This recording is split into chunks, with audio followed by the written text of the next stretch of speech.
Today on What's Next. It is never too late for a new beginning. We don't know it all. Our parents didn't know it all. Whatever does come your way, grasp it with both hands and enjoy it, because no one knows when your last day is.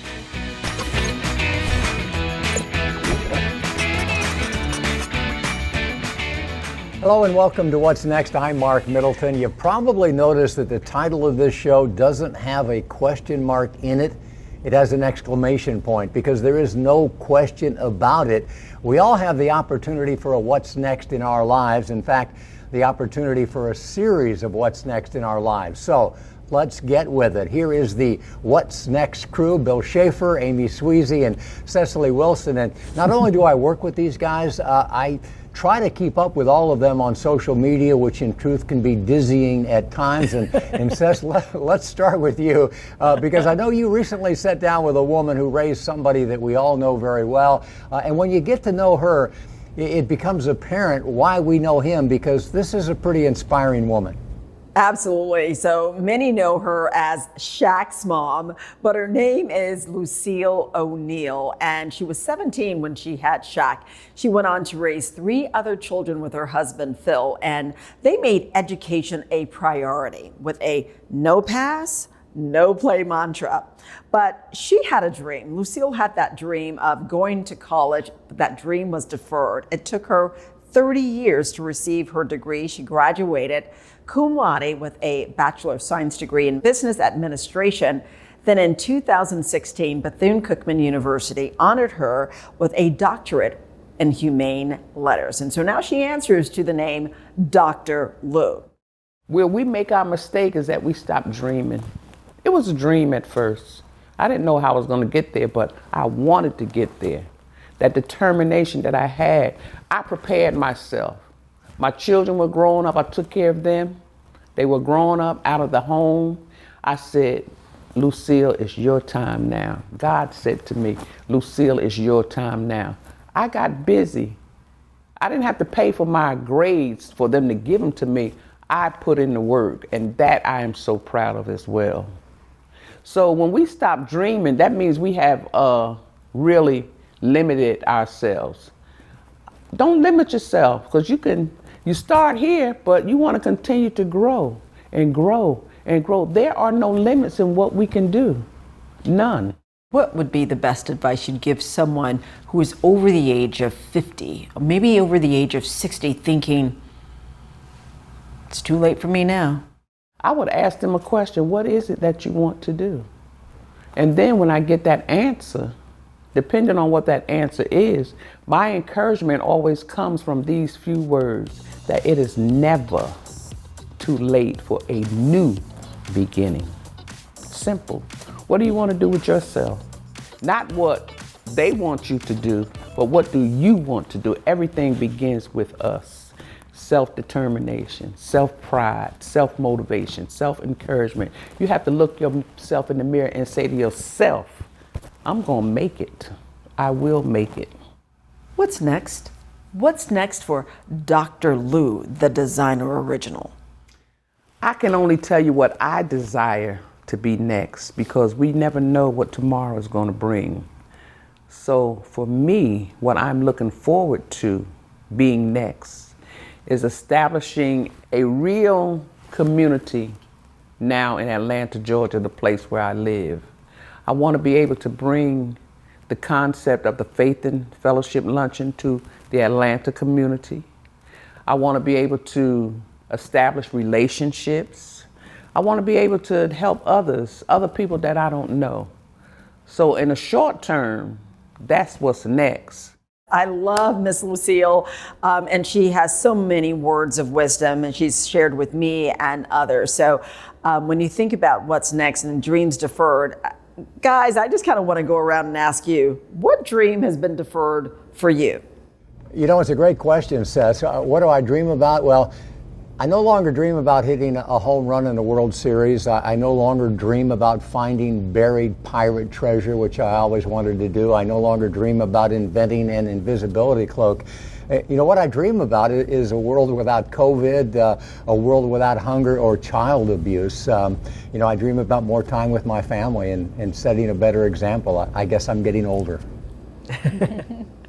Mine always comes back to travel. I've done a little bit of traveling in my life, but I think once you have children, which I have 3, a lot of that stuff gets put on hold because the kids' lives end up kind of overpowering yours. But as you age and your kids start to grow up, there's so many places I haven't been that I would like to experience other than just on Instagram. So traveling across the US and the world, that's definitely one of my dreams.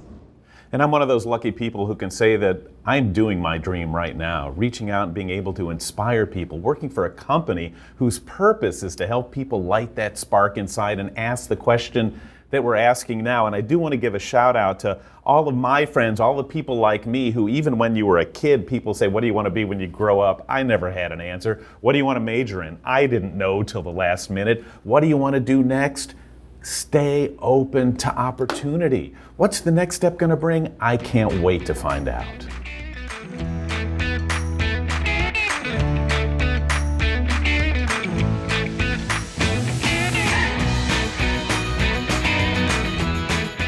My mission at the moment is to think about everything that I believe to be true. Welcome back to What's Next. Tracy Gold is a personal stylist as well as a Growing Bolder contributor. She is, not surprisingly, the host of the Tracy Gold Show, where she shares lifestyle tips for everyday women. On a recent show, Tracy talked with Deborah Darling, who is a 60-year-old South African model and pro-aging ambassador, and they chatted about the importance of reevaluating habits and staying open to new opinions as we grow older. I loved your idea of talking about what we do when we feel stuck. Have there been areas in your life or at different times of your life that you felt stuck in a belief or in a style or in a something? My mission at the moment is to think about everything that I believe to be true, especially when you have a sort of a knee-jerk reaction to something, when it's like you kind of feel, but I know that works for me, or I know that doesn't work for me, to sort of unpack it and say, does it still, or is it still serving me? Whether it's what you're wearing or what you're thinking, what you're saying. I posted something last week and I spoke about it, and it was just a fun thing. It was about 50 things that Gen Zs say that shows them that we're old. It was fun. It was just a silly article. It was silly and it was fun. And the top of the list for being an old person was ordering a cappuccino. So, oh, really? So some of the things are just silly and they're just fun, because I don't think there's any need to stop ordering cappuccinos, if you like them. But there were other things on the list that I thought were. So when I posted it, a lot of my followers just said, no, I don't care what young people say. But for me, that's like a sign that we do have to sit back and evaluate whether something we're doing is still relevant. And if a much younger generation thinks it might not be, we need to think about it, because we don't know it all. Our parents didn't know it all. Obviously, we don't know it all, but to stop drinking cappuccinos because some younger people say it's a sign that we are past it is ridiculous. And believe it or not, the entire list is ridiculous. It includes wearing comfortable shoes, having a DVD collection, sending checks for people's birthdays, using the word funky, turning the music down when you park the car. Why does wanting to wear comfortable shoes have to mean that we're past it? And who really doesn't want a check for their birthday? So what do you guys think? Are there things that we as older adults typically do that are uncool and do scream that we're past it, that you think we should stop doing? It is amazing how you start to reevaluate your own thinking when your kids are suddenly asking you, well, why do you believe that? Well, why do you do that? Well, what do you think about this? And maybe you didn't give it a lot of thought, and then suddenly not only do you have to explain to them why you believe something or why you've made something a habit, but it kind of in the back of your brain starts to thinking, wait a second, maybe I shouldn't be doing this. Maybe I should change things up. You know, I love the fact that I'm still wearing heels. I wear them at 56, and I'm going to be like Tina Turner, still at 80 years old, rocking my stilettos. It's not what you do. It's how you do it. If you're doing something with energy and if you're doing something with conviction, no matter what you do, it's gonna be cool. If you're doing something to try to please another group or because you think it makes you look one way or another, that's when you start to lose track of the game. Yeah. You lose track of who you are, and that's when your life starts to dissolve, my opinion. Keep on, keep it on. I'm less worried about doing things that make me appear old and more worried about doing things that make it seem like I'm trying to be young. So, I think Bill is right. We get in our heads far too much.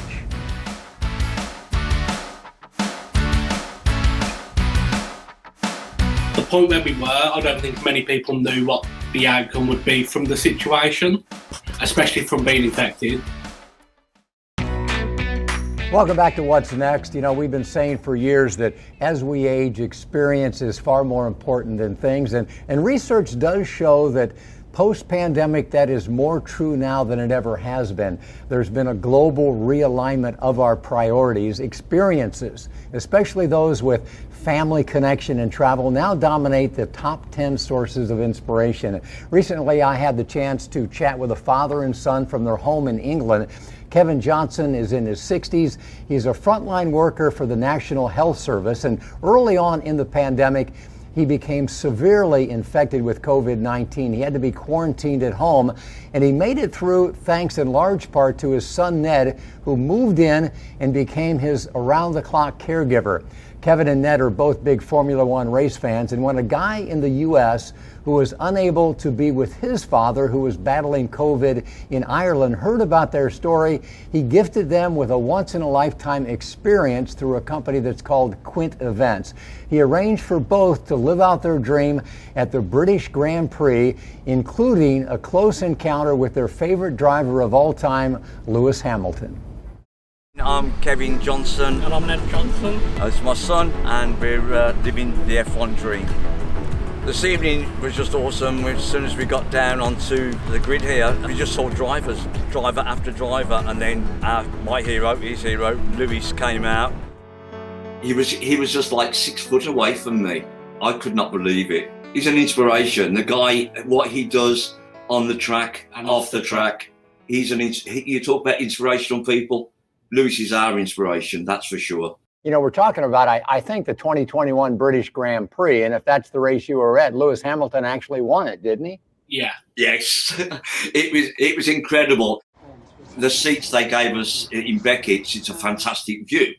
And to see Lewis going past and getting closer to Leclerc every lap, Lewis was getting closer and closer. And when he finally took him, the place erupted. And it was just immense. It's probably the best sporting experience I've ever had, ever. Ned, did you worry that you might lose your dad early on? And what does it mean to you to not only have him back, but to be sitting there next to him, living with him, supporting him, growing with him? I mean, the early days were scary. We didn't quite. No, I don't think at the point where we were, I don't think many people knew what the outcome would be from the situation, especially from being infected. Yeah, it was scary. And Ned, you've got some tears. I know it's. Yeah, certainly. It's got to be love for your son. What's it mean to you to have this second chance to be back? I mean, to appreciate and understand maybe the value of every moment more than you did before. Exactly. I do value every moment now. It's just been Ned and myself for 15 years now.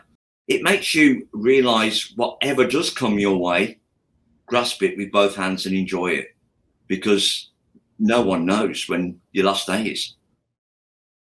Didn't Lucille O'Neal tell us something exactly like that just a moment ago? You know, guys, there's nothing like sharing an experience like that with someone you love, and companies like Quint Events now offer amazing VIP experiences all over the world. But what about you guys? If you could create, if you could orchestrate, if you could arrange a bucket list experience, what would it be, and who would you share it with? Bill?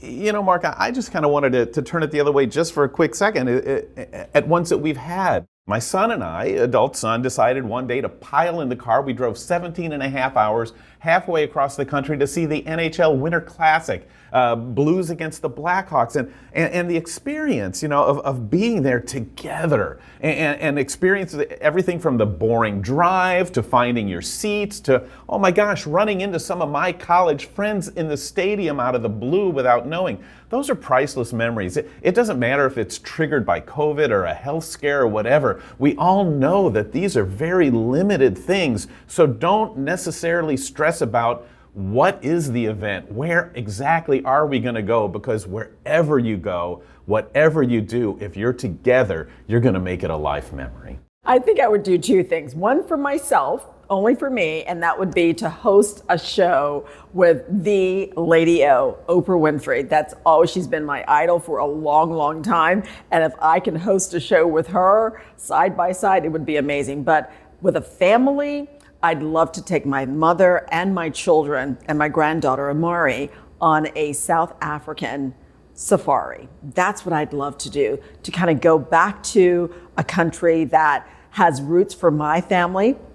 And I don't really know what they are, but I would love to learn more about that. And I think it would be an amazing experience with my mom and my children to do that. So mine's similar to Cecily. Yeah, I would like to have a family trip. I would like to go out west. I haven't been to Montana or Yellowstone, the Grand Canyon, all those cool places, rent an RV and travel around and actually drive and see all of those sites. And if we can't make it happen, then I will live vicariously through all of you who have been there by looking at your photos on Facebook. Well, let's hope the world opens back up so we can all get back to the travel that we love.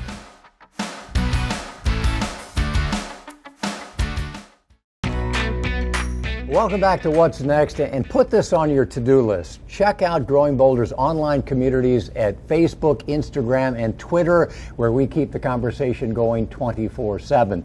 Recently, we asked the GB Tribe on social channels to describe a live music event that left a lasting impression. Naira Trader Valley saw Elvis in Albuquerque. That certainly would leave an impression. Linwood Nichols said the 1970 Second Atlanta Pop Festival, when Hendrix played the Star-Spangled Banner with fireworks going off. Donna K. Oblinger said the Beatles concert at the Cincinnati Gardens in 1964. That had to be something. And guys, what about you? Bill, I know it's hard for you, but you got to pick just one. It's a great question, isn't it? And not just for the what, but the why. How did seeing them affect her? How about the guy that heard Hendrix play the Star-Spangled Banner? What did that do to him? And that kind of helps me pick one out of the many that I've been to. And oddly enough, it was 1977, and it was Genesis. It was the first show that I was ever at that was all about the music. No spandex, no dancers, no pyrotechnics. They stood there and performed this amazing music, and it was the first time I realized how powerful just music could be. yeah. Growing up, I didn't really go to a lot of concerts, and so one of my first ones was when I was in college in Chicago, and I saw Jimmy Buffett, and it was outside in the summertime, so it was a beautiful day, and I remember being struck by the fact that everyone in the audience was such different generations, different ages. I was in my 20s, but there were people there in their 30s and 40s and 70s, and everyone together, no matter how old or young they were enjoying this concert together. I remember my very first concert, late 70s, maybe early 80s. It was Rick James. Now, I don't know if you guys know who Rick James is, but I don't know how the hell my mom let me go to a Rick James concert. But I was there with a lot of potheads, I guess. But sounds like a good one. I've got to go all the way back to 2021 when I went to see the Rolling Stones with Bill Schaefer and our producer Lynn Mixon, and it was incredible. Just a few months ago, but to see Mick Jagger at 78 and Ronnie Wood at 74 and Keith Richards at 76 doing their thing, I will remember that forever. You know, we often say, if only I knew then what I know now. What we all know is that as we get older, the experiences do become more important than things, and that's a lesson we are never too young to learn. There have been multiple studies, folks, on the biggest regrets that those in their final days have, and without exception, they regret not chasing the dream, not taking the trip, not saying the words. They are always about not having the experiences. They are never about not having the things. We'll see you next time.